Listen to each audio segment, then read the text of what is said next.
నమస్కారం. Welcome to I dream ధర్మ మార్గం విత్ విజిత కార్యక్రమానికి స్వాగతం.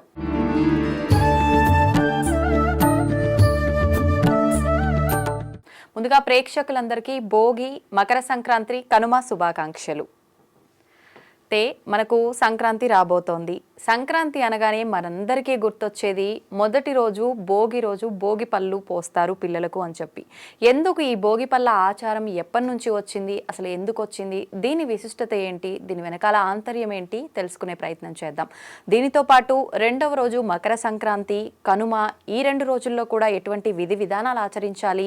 ముఖ్యంగా మనకు గంగిరెద్దులు అని చెప్పి సంక్రాంతి అనగానే ముగ్గులు, పిండి వంటలు రకరకాలుగా మాట్లాడుకుంటూ ఉంటాము. ముఖ్యంగా కోడి పందాల్లో చాలామంది ఇంట్రెస్ట్ చూపిస్తూ ఉంటారు. అసలు ఏంటి ఈ గంగిరెద్దులు, హరిదాసులు, కోడి పందాలు అనేది నేను విన్నంత వరకు పండక్కి దీనికి సంబంధం లేదు అని చెప్పి, కానీ మనకు జంతువులకి సంబంధం ఉంది అని తెలియజేయడం కోసం వాటిని మనలో కలుపుకొని ఆ పండగ వాతావరణం జరుపుకునే విధంగా ఉండడం కోసమే ఈ ఆచారాన్ని పాటిస్తున్నాము అని చెప్పి కొంతమంది చెప్తూ ఉంటారు. ఇదంతా నిజమేనా? అసలు ఎందుకు వీటిని కూడా ఈ పండుగలో ఒక భాగంగా నియమించబడింది? ఎలాంటి మంచి మంచి విషయాలు ఇప్పుడు గురుగారితో మాట్లాడి తెలుసుకునే ప్రయత్నం చేద్దాం. ప్రస్తుతం మనతో పాటు ఉన్నారు ప్రముఖ ఆధ్యాత్మికవేత్త, గాయత్రి పీఠాధిపతులు ఇటికరాళ్ళ సుబ్రహ్మణ్య శర్మ గారు. ఇప్పుడు వారితో మాట్లాడి తెలుసుకునే ప్రయత్నం చేద్దాం. నమస్కారం గురుగారు. నమస్కారం అమ్మా. గురుగారు, సంక్రాంతి అనగానే మనకు భోగి, మకర సంక్రాంతి, కనుమ, ఈ 3 రోజులు కూడా విధి విధానాలు ఆచరిస్తూ ఉంటారు ప్రత్యేకంగా. సంక్రాంతి అనగానే స్నానాలకు కానీ, లేదు అంటే పిండి వంటలకు కానీ, ప్రతి ఒక్కటి దేనికది ప్రత్యేకమైనగానే ఉంటాయి. ముఖ్యంగా భోగి అనగానే భోగి పళ్ళు పోసే సాంప్రదాయం ఉంటుంది. ఇది అందరూ జరుపుకునేదా? అసలు ఈ సాంప్రదాయం ఎక్కడి నుంచి వచ్చింది, ఏంటి? సంక్రాంతి రోజు ఎటువంటి విధి విధానాలు ఆచరించాలి? కనుమ అనగానే గోవులను పూజిస్తారని చెప్పి అంటూ ఉంటారు. నిజంగా ఈ గోవులని పూజిస్తారా? ఈ సాంప్రదాయం ఎటు నుంచి వచ్చింది? ఇలాంటి మంచి మంచి విషయాలు కూడా మా అందరి కోసం తెలియజేయండి. తప్పకుండా. ముందుగా ప్రేక్షకులందరికీ కూడా భోగి, సంక్రాంతి, కనుమ, ముక్కనుమ శుభాకాంక్షలు. అయితే ముందుగా భోగి పండుగ. అసలు ఈ భోగి పండుగ అంటే ఏంటి, అసలు ఏం చేసుకోవాలి, మనం ఏం చేసుకుంటున్నాం, ఇందులో ఉండేటటువంటి విశేషం ఏమిటి, రహస్యం ఏమిటి అనే విషయాలు మనం తెలుసుకునే ప్రయత్నం చేద్దాం. అయితే సాధారణంగా ఈ భోగి, సంక్రాంతి పండుగలన్నీ కూడా మనకి చాలా విశేషమైనటువంటి ఆనందంతో కూడుకున్నటువంటి పండుగలు. ఇవి ముఖ్యంగా ఎక్కడ కనపడతాయి మనకి అంటే కనుక భారతదేశం అంతా ఎక్కువ కనపడవు. ముఖ్యంగా తెలుగునాట చేసుకునేటటువంటి పండుగలు విశేషంగా. అందులోనూ ఆంధ్ర ప్రాంతంలోను, కోస్తాంధ్ర ప్రాంతంలోను, ముఖ్యంగా తూర్పు పశ్చిమ గోదావరి జిల్లాల్లోనూ ఇంకా ఎక్కువగా విశేషంగా ఈ పండుగలు చాలా గొప్పగా జరుపుకుంటూ ఉంటారు. అయితే ఇవి సాంప్రదాయ పండుగలు. సాధారణంగా పండుగలు మనకు చాలా రకాలు ఉంటాయి. ఏమేమిటి? దీపావళి పండుగ ఉంటుంది, శివరాత్రి పండుగ ఉంటుంది, ఉగాది పండుగ ఉంటుంది, శ్రీరామనవమి ఉంటుంది. అవన్నీ ఏమిటి అంటే అవన్నీ కూడా ఆధ్యాత్మిక పండుగలు. అంటే దేవతారాధనతోటి, ఉపవాసాలతోటి, నియమనిష్టలతోటి చేసుకునేటటువంటి పండుగలు. ఇది అలా కాదు, ఇది భోగాన్ని అనుభవించేటటువంటి పండుగ, అలాగే సాంప్రదాయ పండుగ. ఇక్కడ మనకి ఈ పండుగలో దేవతారాధన, దేవుడికి సంబంధించినటువంటి విషయాలు కాకుండా మనిషికి సంబంధించినటువంటి భోగాలు అనుభవించేటటువంటి రోజుగా, ఒక రకంగా చెప్పాలంటే హ్యాపీ డే, హాలిడే. అందరూ కూడా సంతోషంగా గడిపి కడుపు నిండా తిని శుభ్రమైన బట్టలు కట్టుకుని కుటుంబ సభ్యులతోటి, స్నేహితులతోటి సంతోషంగా గడిపేటటువంటి రోజు ఏదైనా ఉంది అంటే కనుక ఈ యొక్క భోగి పండుగ. అయితే ఈ భోగి పండుగ రోజున ఏమేమి చేసుకుంటాం అన్నట్లయితే కనుక మనందరికీ తెలుసు, ఖచ్చితంగా కొత్త బట్టలు వేసుకోవడం. దాంతోపాటుగా ఇంటికి అల్లులని, కూతుర్లని, లేదా అక్క చెల్లెలని, తోడబుట్టినటువంటి వాళ్ళని, ఆడబొడుచుల్ని, అలాగే స్నేహితుల్ని అందరినీ కూడా ఆహ్వానించి ఆ రోజు చక్కగా కడుపు నిండా పంచపక్ష పర్వాణాలు కూడా వండించుకుని చక్కగా తింటారు. అలాగే అందరితో కలిపి సంతోషంగా కాలం గడుపుతారు, కష్ట సుఖాలు పంచుకుంటారు, అలాగే ఉల్లాసంగా, సంతోషంగా, కోలాహలంగా గడుపుతారు. అసలు ఈ పండుగలన్నీ ఎప్పుడు ప్రారంభమవుతాయి అంటే కనుక మనకి ధనుస్సంక్రమణ దినం. అంటే మనం ఏదో అనుకుంటాం పండుగలంటే ఈ 4 రోజులే అనుకుంటాం, కాదు. అసలు పండుగలు మనకి నెల్లాళ్ళు పండుగలు ఇవి. అందుకనే మనకి ధనుర్మాసం ప్రారంభం అంటారు. అంటే సూర్యుడు ధనుస్సులోకి ప్రవేశించినప్పటి నుంచి ప్రారంభమవుతాయి ఇవి. దీన్ని మకర సంక్రాంతి అని పిలుస్తుంటారు. కారణం మన అందరికీ మకర సంక్రాంతి తెలుసు, కానీ మకర సంక్రాంతి అంటే ఏమిటి అంటే కనుక సూర్యుడు మకర రాశిలోకి ప్రవేశించిన రోజు అని, అప్పటి నుంచి ఉత్తరాయణ పుణ్యకాలం ప్రారంభమవుతుంది అని. అయితే సూర్యుడు మకరంలోకి ప్రవేశించిన రోజే కాకుండా ఈ ప్రతి నెలా కూడా ఒక్కొక్క రాశిలోకి ప్రవేశం చేస్తూనే ఉంటాడు.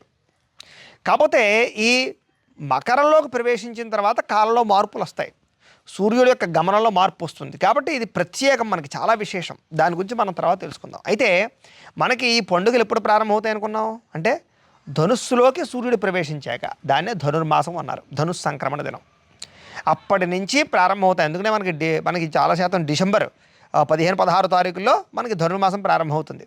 చాలామంది తిరుప్పావై ఇంట్లో ధనుర్మాసం పూజలు చేసుకుంటూ ఉంటారు. అప్పటి నుంచి పండగ నెల పట్టేరు అంటారు. పల్లెటూరులోకి వస్తే తెలుస్తుంది, ఇక్కడ పండగ నెల పట్టేరు అంటారు. అంటే పండగ ప్రారంభమైందని అర్థం. అప్పటి నుంచి ఏం చేస్తారు అంటే పండగలకి ప్రిపేర్ అవుతారు.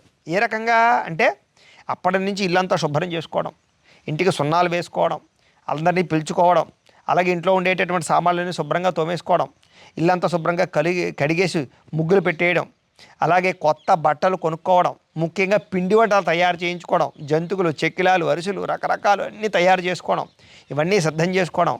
అలాగే ప్రతిరోజు కూడా ఖచ్చితంగా చేసేటటువంటి ఒక పని ఏమిటంటే కనుక ముగ్గులు పెట్టడం. ముఖ్యంగా ఈ నెలల్లో ముగ్గులు పెడతారు. ముగ్గులు పెట్టి అందులో గొబ్బెమ్మలు అని పెడతారు. అయితే ఈ గొబ్బెమ్మలు పెట్టడంలో ఉండే రహస్యం ఏమిటి, ముగ్గులు పెట్టడంలో ఉండే రహస్యం ఏమిటి అంటే కనుక సాధారణంగా మార్గశిర మాసంలో ప్రారంభం అవుతుంది ఈ యొక్క ధనుస్ సంక్రమణం. అంటే మార్గశిర మాసం అంటే ఏమిటి, లక్ష్మీ మాసము అని. లక్ష్మీదేవి ఎక్కడ ఉంటుంది అంటే కనుక గోవు యొక్క సంపూర్ణమైనటువంటి శరీరం అంతా కూడా లక్ష్మీ స్వరూపమే. కాబట్టి ముఖ్యంగా గోమలంలో విశేషంగా లక్ష్మి ఉంటుంది అని. కాబట్టి ఆ గోగి పిడకలు ఏవైతే ఉన్నాయో లేదా ఆ యొక్క ఆవు పేడ నుంచి వచ్చినటువంటివి ఏవైతే గొబ్బెమ్మలు ఉన్నాయో ఆ ఆవు పేడ ద్వారా గొబ్బెమ్మలు పెట్టి ముగ్గు మధ్యలో వాటి చుట్టూ గొబ్బెమ్మలు అంటూ అనేక రకాల పాటలు పాడుకుంటూ ప్రదక్షిణాలు చేస్తూ సంతోషంగా కాలం గడుపుతూ అలాగా నెల్లాళ్ళు పాటు కూడా గొబ్బెమ్మలు పెట్టి ఆ గొబ్బెమ్మలని గోడకి కొట్టి పిడకలుగా తయారు చేసి ఆ పిడకలని దండగా గుర్చి అవన్నీ దాచుకుని ఆ యొక్క భోగి రోజున ఆ భోగి మంటలో వేస్తారు. అంత ప్రాశస్త్యం. అంచేత నెలల ముందర నుంచి కూడా ఈ పండుగ ప్రారంభం అవుతుంది. అప్పటి నుంచి కూడా పండుగే మనకి. రోజు ముగ్గులు పెట్టుకోవడం, ఈ గొబ్బెమ్మలు పేరంటాలు చేసుకోవడం, ఆఖరికి ఆ రకంగా నెల్లాళ్ళు పూర్తయిన తర్వాత భోగి రోజు వచ్చిన తర్వాత భోగి మంట వేసి ఆ భోగి మంట వేయడంలో కూడా చాలా ప్రాశస్త్యం ఉంది. ఇదేదో మామూలు మంట కాదు, ఇది ఏదో ఒక అద్భుతమైనటువంటి దేవతాపరమైనటువంటి అంశతో కూడుకున్నటువంటి జ్వాలగా భావించి వేస్తారు. వేసి అందులో మనం ఏం వేయాలి, కలప అంటే కనుక ఏదో మనకి పనికి మాలినటువంటి వస్తువులన్నీ పట్టుకొచ్చి అందులో వేయడం కాదు. ముఖ్యంగా పూర్వకాలం ఏమిటంటే కనుక ప్రతిదీ కూడా చెక్కతో కూడుకున్నటువంటి గృహాలు ఉండేవి. పెంకుటిల్లులు కానీ లేకపోతే రకరకాల ఇల్లులు ఉండేవి.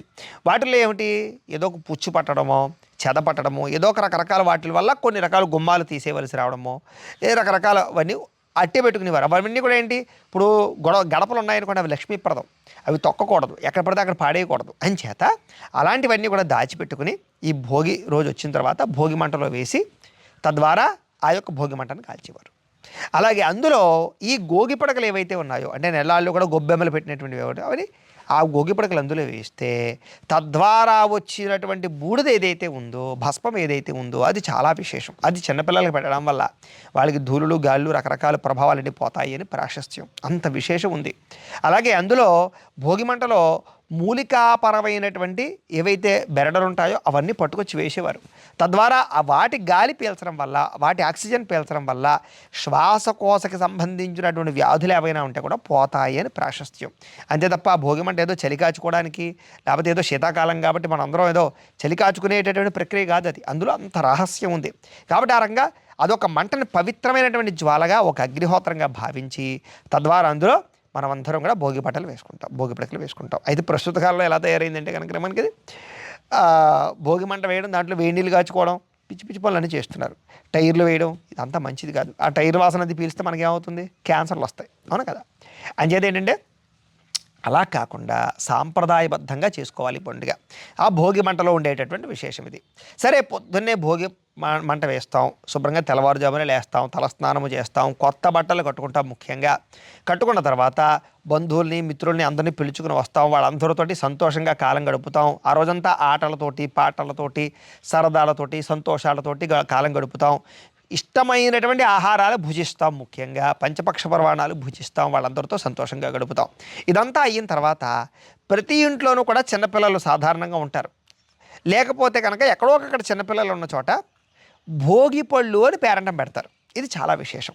ఈ భోగి రోజునే పెడతారు. కారణం ఏమిటి అంటే ఈ భోగి పళ్ళు పొయ్యడానికి భోగి రోజుకి ఉండేటటువంటి రహస్యం ఏమిటయ్యా అన్నట్లయితే కనుక ఆ రోజు ముఖ్యంగా ఈ భోగి పళ్ళు పిల్లల మీద వేయడం వల్ల వాళ్ళకు ఉండేటటువంటి అనేక రకాల దోషాలు తొలుగుతాయి, బాలారిష్ట దోషాలు తొలుగుతాయి. సాక్షాత్తు విష్ణుమూర్తి స్వరూపంగా పిల్లలను భావించి ఆ భోగి పళ్ళని అభిషేకం చేస్తారు. దీనికి పురాణాంతర్గతంగా కూడా చిన్న వృత్తాంతం ఉంది. ఏమిటా వృత్తాంతం అంటే పూర్వకానొక సమయంలో దేవతలందరికీ కూడా కొన్ని దేవతాపరమైనటువంటి శక్తులు కావలసి వచ్చాయి. అవి కావాలంటే అవి ఎవరివ్వగలగాలి అంటే కనుక పరమేశ్వరుడి నుంచి రావాలి. కాబట్టి పరమేశ్వరంతటి వాడి దగ్గర నుంచి ఆ శక్తులు రావాలి అంటే కనుక వాళ్ళ తపశ్శక్తి సరిపోక వాళ్ళందరూ కూడా విష్ణుమూర్తి దగ్గరికి వెళతారు. వెళ్ళి విష్ణుమూర్తిని ప్రార్థన చేస్తారు, అవయ్యా ఈశ్వరానుగ్రహంతో మాకు కొన్ని రకాల శక్తులు కావాలి అని చేత ఆ శక్తులు మాకు వచ్చేలాగా నువ్వు ఈశ్వరుని నువ్వే ప్రార్థన చేయగలవు, మా వల్ల అవ్వటం లేదు అని వాళ్ళందరూ కూడా విష్ణుమూర్తి దగ్గరికి వెళ్ళి ప్రార్థన చేస్తారు. అప్పుడు విష్ణుమూర్తి వారు ఏం చేశారు అంటే కనుక బదరీ క్షేత్రంలో, మనందరికీ తెలుసుగా బద్రీ క్షేత్రం అంటాం, చారుధాంలో ఒక అద్భుతమైనటువంటి క్షేత్రం. అక్కడ ఇవేవైతే ఈ రేగిపళ్ళు చెట్లు ఉంటాయో ఆ రేగిపళ్ళు చెట్ల దగ్గర వాటిని బదరిక ఫలాలు అంటారు వాటిని, అందుకనే వాటిని బదరీ వృక్షాలు అంటారు అక్కడ. అందుకనే బదరీ వృక్షాలన్నీ ఉన్నాయి కాబట్టి వాటి పేరు బదరీ క్షేత్రం అయింది, అది బదరికా క్షేత్రం అయింది. అంచేత ఆ బదరికా వృక్షాల సమీపంలో ఉండేటటువంటి వనంలో బదరీ క్షేత్రంలో ఆయన తపస్సు చేశాడు పరమేశ్వరుడి గురించి.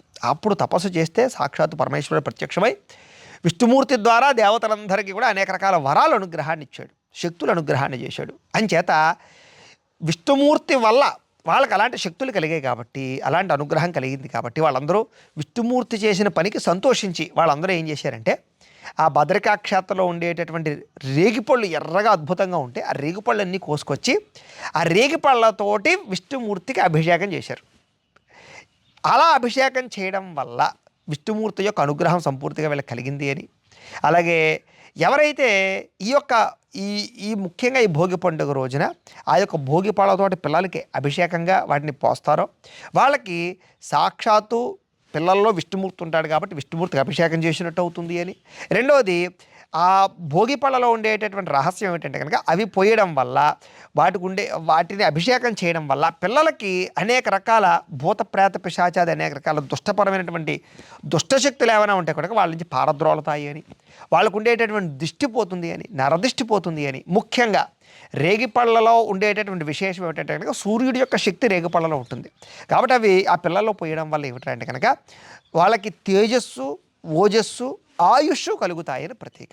కాబట్టి ముఖ్యంగా పిల్లలందరికీ కూడా రేగుపళ్ళు చక్కగా ఆ రోజు పేరంటంగా పోసి పేరంటాలందరినీ పిలిచి వాళ్ళందరికీ వాయినాలు ఇచ్చి చాలా సంతోషంగా కాలం గడుపుతారు. ఈ రకంగా భోగి పండుగని చాలా విశేషంగా చేసుకుంటారు. ఇక సంక్రాంతి పండుగ. అయితే ఈ సంక్రాంతి పండుగలో ఉండేటటువంటి విశేషం ఏమిటి, మనం ఎందుకు చేసుకుంటాం అంటే ఈ సంక్రాంతికి మరొక పేరే పెద్ద పండుగ, అంటే పెద్దల పండుగ అని కూడా పిలుస్తూ ఉంటారు. ఏమిటి పెద్ద పండుగ, ఏమిటి పెద్దల పండుగ? సైజులో ఏమైనా పెద్దదా అంటే కాదు. ఇది ఈ పండుగలో ఉండేటటువంటి విశేషం ఏమిటంటే కనుక ఆ రోజున తెల్లవారుజామున లేచి నదీ స్నానం చేయడం ప్రాశస్త్యం. భోగి రోజున అలా కాదు, ఇంట్లోనే మనం తలస్నానం చేయడం కుంకుడుకాయ పులుసు అది పోసుకుని చేస్తాం. కానీ సంక్రాంతి రోజున అలా కాదు, నదీ స్నానం చేయడం ప్రాశస్త్యం. ఎందుకంటే ఆ రోజు చాలా పవిత్రమైనటువంటి రోజు. నదీ స్నానము కుదరకపోతే కనుక, ఎందుకంటే ఇది సంక్రమ దినం అవుతుంది ఆ రోజు. సంక్రాంతి అంటే సంక్రమ దినం, మకర సంక్రాంతి అంటారు. అంటే సూర్యుడు మకర రాశిలోకి ఆ రోజు ప్రవేశం చేస్తాడు. ఆ రోజు నుంచి ఉత్తరాయణ పుణ్యకాలం ప్రారంభం అవుతుంది. అంటే శుభకార్యాలు చేయడానికి, ప్రతిష్టలు చేయడానికి, యజ్ఞాలు యాగాలు చేయడానికి చాలా విశేషమైనటువంటి రోజులు ప్రారంభమవుతాయి. ముఖ్యంగా ఉత్తరాయణంకి ఉండేటటువంటి వైజ్ఞానిక విషయం కూడా ఏమిటంటే కనుక అంటే దక్షిణాయనం ఏదో చెడ్డది, ఉత్తరాయణం ఏదో పుణ్యం అంటే మంచిది అని కాదు. దక్షిణాయనంలో చేసేటటువంటి వ్రతాలు కానీ, నోములు కానీ, దీక్షలు కానీ, ఉపవాసాలు కానీ అవి చాలా గొప్పవి. ఆ ఫలితాలన్నీ మనకు పొందేటటువంటి రోజే ఉత్తరాయణ పుణ్యకాలం. అది విశేషం. అయితే ఈ ఉత్తరాయణంలో ఉండేటటువంటి మరొక గొప్పతనం ఏమిటంటే కనుక వైజ్ఞానికంగా సూర్యుడు ఉత్తరం వైపు ప్రవేశం చేస్తాడు. అంటే అప్పటిదాకా కూడా దక్షిణం వైపు ప్రయాణం చేసి మళ్ళీ ఇప్పుడు ఉత్తరం వైపు ప్రయాణం చేస్తాడు. దక్షిణం వైపు ప్రయాణం చేసి అంతసేపు సమయము కూడా ఏంటంటే కనుక యమద్రమష్ట్ర కాలం అంటారు. అంటే రోగాలు పెరిగేటటువంటి కాలం. ముఖ్యంగా వర్షాకాలము, శీతాకాలం అంతా కూడా మనకి అనేక రకాల రోగాలు, రుగ్మతలు, సూక్ష్మపరమైనటువంటి బ్యాక్టీరియాలు, ఫంగస్లు, వైరస్లు ఇవన్నీ పుట్టుకొస్తాయి. అవన్నీ వర్ధిల్లుతాయి అన్నమాట. ఎప్పుడైతే ఉత్తరాయణ పుణ్యకాలం ప్రారంభమవుతుందో సూర్యుడు తాపం పెరుగుతుంది. అప్పటి నుంచి సూర్యుడి యొక్క శక్తి పెరుగుతుంది. తద్వారా వేడి ఉష్ణోగ్రత పెరుగుతాయి. తద్వారా ఏమిట్రా అంటే కనుక భూమి మీద ఉండేటటువంటివి ఏవైతే అనేక రకాల సూక్ష్మక్రిములు కానీ, బ్యాక్టీరియాలు కానీ, వైరస్లు కానీ, ఫంగస్లు కానీ అవన్నీ కూడా నిర్మూలించబడి ఆరోగ్యం కలుగుతుంది అని.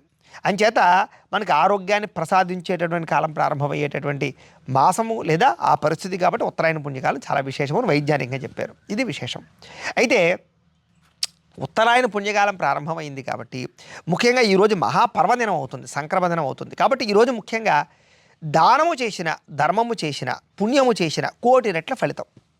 కాబట్టి ఈరోజు ఏం చేస్తామంటే పెద్దలకి తర్పణాలు ఇవ్వడం, పితృ కార్యాలు చేయడం, పెద్దలకి దాన ధర్మాది కార్యక్రమాలు లేదా స్వయంపాక దానాలు చేయడం, ఇవన్నీ కూడా చేయడం చాలా ప్రాశస్త్యం. కాబట్టి పొద్దున లేచి ఏం చేస్తామంటే కనుక తలస్నానం కానీ నదీ స్నానం కానీ చేసి ఇంట్లోనే ముఖ్యంగా బ్రాహ్మణులు పిలుచుకొచ్చి వాళ్ళకి వాళ్ళ పెద్దల పేర్లు చెప్పి స్వయంపాకాలు ఇచ్చుకుని దాన ధర్మాలు చేసి పితృతర్పణాలన్నీ చేసుకుంటారు. ఇది పొద్దున్నే చేసేటటువంటి కర్మ.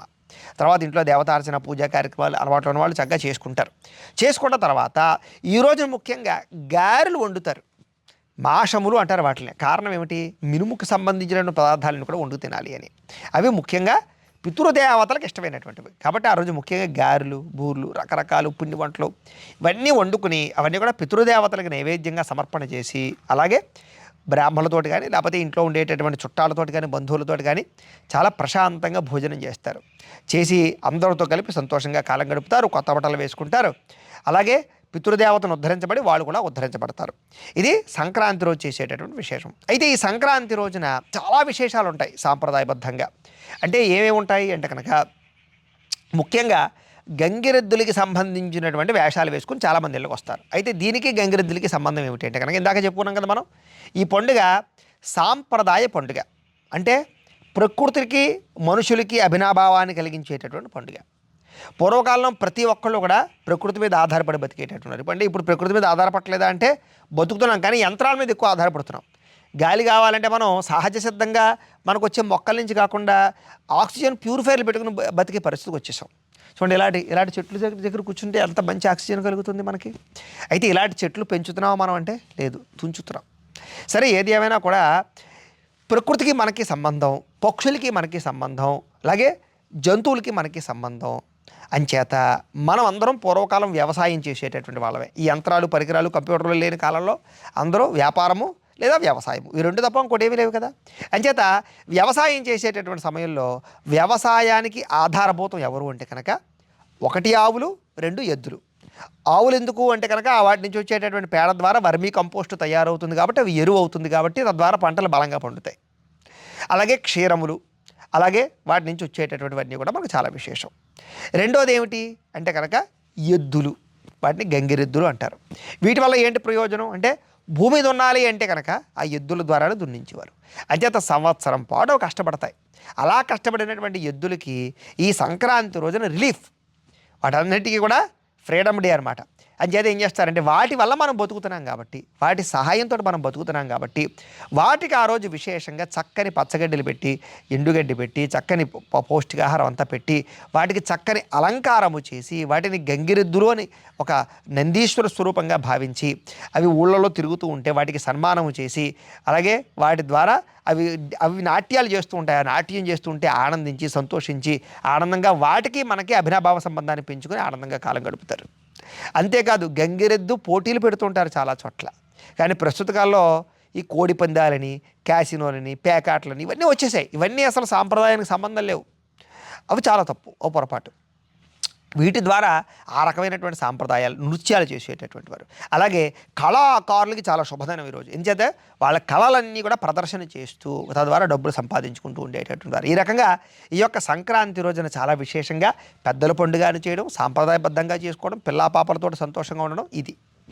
ఇక కనుమ పండుగ, ఈ పండుగలో కనుమ లేదా ముక్కనుమ, ఈ పండుగలో ఉండేటటువంటి విశేషాలు ఏమిటి అంటే కనుక సాధారణంగా ఈ కనుమ పండుగ రోజున ఇదంతా కూడా పూర్తిగా పశువులకి, పక్షులకి, జంతువులకి సంబంధించినటువంటి విశేషం.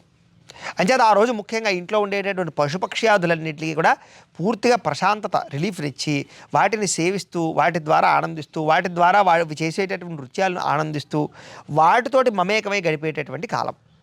అయితే చాలామంది ఏమిటంటే మొట్టమొదటి 2 రోజులు కూడా ఈ నాన్ వెజ్ అది వండుకోకుండా ఈ కనుమ రోజున కానీ ముక్కనుమ రోజున కానీ వాళ్ళు నాన్ వెజ్లు వండుకోవడం రకరకాలు చేసుకుంటూ ఉండడం మిగతా రకరకాల యావిగేషన్స్ అన్నీ కూడా ఈ కనుమ ముక్కనుమ రోజులు చేసుకుంటూ ఉంటారు. ఈ రకంగా ఏమిటంటే అంటే కనుక ఈ పండుగలన్నీ కూడా మనకి ప్రకృతికి మనకి సంబంధము, ఆధ్యాత్మిక చింతనతో కూడుకున్నటువంటివి, పితృదేవతలకి సంబంధించినటువంటివి. అలాగే మనం ఈ భూమి మీద పుట్టేము అంటే కనుక మనం ఈ ప్రకృతిని గౌరవించాలి, పశువుల్ని పక్షుల మీద మనం ఆధారపడుతున్నాం, వాటిని గౌరవించాలి, వాటిని రక్షించాలి అనేటటువంటి ఆదర్శవంతంగా చెప్పేటటువంటి అన్నీ కూడా ఇందులో వస్తాయి. అలాగే బంధువులందరినీ కలిపేటటువంటి పండుగ. ప్రస్తుత కాలంలో బంధువులు కలవడం అంటే ఇప్పుడు ఏదో పెళ్ళో ఫంక్షనో జరగడం, అక్కడ ఏదో సమయానికి ఆ భోజనం సమయంలో హాయ్ అంటే హాయ్ అనుకోవడం, తినేసామా అక్షతలు వేసేసామా వచ్చేసామా, మాట్లాడుకునే ఖాళీ కూడా ఎవరికి ఉండలేదు. కానీ అలా కాకుండా ఈ పండుగల పేరు చెప్పి ప్రతి ఒక్కరూ కూడా ఏ పని పెట్టుకోరు. ముఖ్యంగా అందరూ కుటుంబ సభ్యులు కలవడానికి ఒకళ్ళకి ఒకళ్ళు పిలుచుకుంటారు, వెళతారు, అందరూ కూర్చుంటారు, కష్ట సుఖాలు మాట్లాడుకుంటారు, ఆనందంగా కాలం గడుపుతారు. ఇవన్నీ కూడా ఈ పండుగలు ఇముడీకృతం ఉన్నాయి కాబట్టి ఇవి ఒక రకంగా కాదు, ఆధ్యాత్మికంగా, చైతన్యపరంగా, మానసికంగా, శారీరకంగా, ప్రకృతిపరంగా అన్ని రకాలుగాను కూడా ఆనందాన్ని అనుభవించేటటువంటి పండుగలు కాబట్టే వీటిని భోగి పండుగలు, సంక్రాంతి పండుగలు అన్నారు. భోగి అంటే భోగాన్ని అనుభవించేటటువంటిది అనం. భోగం అంటే ఏంటి? ఇప్పుడు భగవంతుడు కూడా భోగాలు పెడతారు. భోగం అంటే ఏంటి? ప్రసాదము అని అర్థం, అంటే కడుపు నిండా తినడం అని అర్థం. అంచేత మనిషికి భోగం అంటే ఇప్పుడు వస్తుందండి, హాయిగా కడుపు నిండా తిని ఇష్టమైన వాళ్ళతో ఆనందంగా కలిపి కడుపు నిండా పడుకుని మంచి బట్టలు వేసుకోవడమే భోగం. ఎంత డబ్బు సంపాదించినా ఇంతే భోగం, ఇంతకన్నా భోగం ఇంకోటి లేదు కదా. అంచేత అలాంటి భోగాన్ని ఈరోజు ఉన్నవాడు లేనివాడు దరిద్రుడు అందరూ అనుభవిస్తారు. కారణం ఏంటంటే ఎంత లేనివాడికైనా సరే ఎవడో ఒకడు ఆ రోజు దానం చేస్తాడు. కాబట్టి ప్రతి ఒక్కళ్ళు ఈరోజు కొత్త బట్టలు కట్టుకుంటారు, ప్రతి ఒక్కళ్ళు ముష్టాన్న భోజనం చేస్తారు. అందుకనే ఈరోజు చాలామంది భిక్షాటం చేస్తూ ఉంటారు. వచ్చిన వాళ్ళు సాక్షాత్తు విష్ణు స్వరూపం. అందుకనే ఈ పండుగల్లో ఏమిట్రా అంటే కనుక బ్రహ్మ విష్ణు మహేశ్వరులు అసంకల్పికంగా మన ఇంటికి వస్తారు అని. అందుకనే సంక్రాంతి రోజున వచ్చేటటువంటి ప్రతి భేదవాడికి కూడా అన్నదానము కానీ లేదా దానము కానీ చేస్తారు. కారణం ఏమిటంటే కనుక ఆ రోజు భగవంతుడు మానవ రూపంలో వస్తాడు మన ఇళ్ళకి. అంచేత అభ్యాగత స్వయం విష్ణు, వచ్చినవాడు ప్రతి ఒక్కడు విష్ణుమూర్తి సమానమే. కాబట్టి ఎవడు ఆ రోజు ఆకలితో ఉండడు, ఎందుకంటే ప్రతి ఒక్కరూ ఆ రోజు దానం చేస్తారు. కాబట్టి చక్కగా కడుపు నిండా భోజనం చేసి లేనివాడు కూడా ఆనందంగా ఉండే రోజు, ఉన్నవాడు కూడా ఆనందంగా ఉండే రోజు, అందరూ సంతోషంగా ఉండే రోజు. కాబట్టి అలాంటి అద్భుతమైనటువంటి సాంప్రదాయ పండుగలు ఈ పండుగలు. కాబట్టి ఇవి ప్రత్యేకంగా మన తెలుగు వాళ్ళకి చెందినటువంటి పండుగలు. కాబట్టి మనందరం కూడా సంతోషంగా చేసుకుని ఆనందంగా కాలం గడిపే ప్రయత్నం చేద్దాం. సంక్రాంతి విశిష్టత గురించి చాలా చక్కగా తెలియజేశారండి. ధన్యవాదాలు. చాలా సంతోషం అమ్మా. నమస్కారం.